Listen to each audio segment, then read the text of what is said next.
Video को like करें, हमारे चैनल को सब्सक्राइब करें, बेल आइकन जरूर प्रेस करें हमारी न्यू वीडियो सबसे पहले देखने के लिए।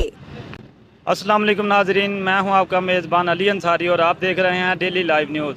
आज हम मौजूद हैं गसूर मेन फिरोजपुर रोड पर, जिस पर गुज़िश्ता हुकूमत ने करोड़ों अरब रुपए की स्ट्रीट लाइट लगाई थी, जो कि इंतज़ामिया की गफलत और लापरवाही की वजह से आज तक चल ना सकी, जिसकी वजह से रात के वक्त हादसात का होना मामूल का हिस्सा बन चुका है। आए हम लोगों से पूछते हैं कि वो इस हवाले से क्या कहते हैं।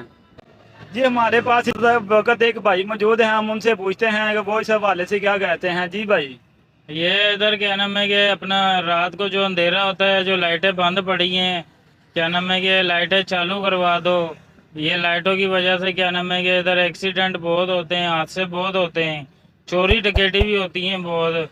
लिहाजा ये हमारी अपील ये हुकूमत की तरफ से क्या नाम है कि लाइटें जल्द से जल्द। इन भाई साहब यही कहना था, इन भाई का यही कहना है कि हमारी हुकूमत से और अल्लाह हुकाम के आगे गुजारिश है कि इन स्ट्रीट लाइट को चलाया जाए ताकि कोई नया हादसा होने से बच सके।